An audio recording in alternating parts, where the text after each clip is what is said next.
అనేవాడు డైరెక్ట్ గా వెళ్ళొచ్చు, డైరెక్ట్ గా ముఖ్యమంత్రి గారికి విన్నత పత్రం ఇవ్వచ్చు, డిప్యూటీ సీఎం కి ఇవ్వచ్చు, మినిస్టర్లకు ఇవ్వచ్చు, ఎవరికన్నా ఇవ్వచ్చు. వాళ్ళ జిల్లాలో ఉన్నటువంటి ఇన్ఛార్జ్ మినిస్టర్ని ఎప్పుడంటే అప్పుడు కలవచ్చు. మరి ఇప్పుడేమో అప్పుడున్న పరిస్థితి అలా లేదు.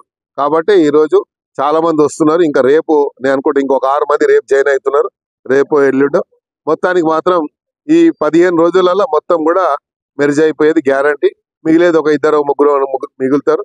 ఆ మిగిలిన వాళ్ళు కూడా ఇక ఏమంటారు, అది ఎటు పోవాలన్నా అటు పోవాలా అని ఆలోచనలు ఉంటారు తప్ప, అయోమయ పరిస్థితుల్లో మిగిలిపోయిన వాళ్ళు ఉంటారు తప్ప, మనస్ఫూర్తిగా ఉండే వాళ్ళు మాత్రం ఎవరు ఉండరు అక్కడ. మనసు అనేవాడు ఉన్నవాడు, ఆత్మగౌరవం ఉన్నవాడు, సెల్ఫ్ రెస్పెక్ట్ ఉన్నవాడు మాత్రం వాడు ఉండడు.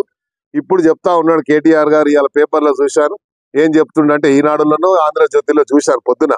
ఏం చెప్తుండంటే టీడీపీ లాగా రీజనల్ పార్టీ స్ట్రాంగ్ కావాలంటే టీడీపీ లాగా ఉండాలి అన్నారు. టీడీపీ లాగా ఉండాలంటే అక్కడ పార్టీ ఉన్నటువంటి నాయకుడికి లక్షణాలు ఉన్నాయి.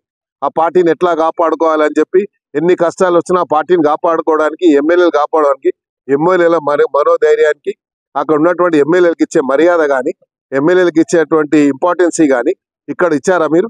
ఒక ఎమ్మెల్యేకి ఒక ఇంపార్టెన్సీ ఇచ్చారా? ఒక ఎమ్మెల్యే వస్తే గంటల తరబడి కూర్చోబెట్టి నీకు ఉన్నటువంటి ఒక కోట్రీ, నీకున్నటువంటి వీళ్ళని మాత్రమే నువ్వు కేటీఆర్ గారు వాళ్ళకు ఉన్నటువంటి ఫ్రెండ్స్ ని ఎవడోడో జైల్లోకి పోయిన కూడా తీసుకొచ్చి ఇలా 1000 కోట్ల రూపాయలు సంపాదించావు. ఎలా ఇచ్చావు? అలాంటి వాళ్ళని పేర్లు మేము తీస్తాం ఒక రోజు. మా దగ్గర మొత్తం ఉన్న చరిత్ర ఉంది. వాడు గుండు శ్రీధర్ గాడు కూడా ఉన్నాడు, వాడు పని చెప్తాం. వాడు అయిన మొత్తం బేనామీ మొత్తం. అలా చాలా మంది ఉన్నారు, పేర్లు మేము చెప్పుకుంటూ పోతే అందరు పనులు బయట పెడతాను నేను గ్యారంటీగా. విన్నావా? సత్యం రామలింగరాజు గారు, తేజరాజు ఎక్కడుండి ఏం ఎంత పొరపాటు చేసి ఎంత చేస్తే ఎట్లా సంపాదించారు ఇప్పుడు?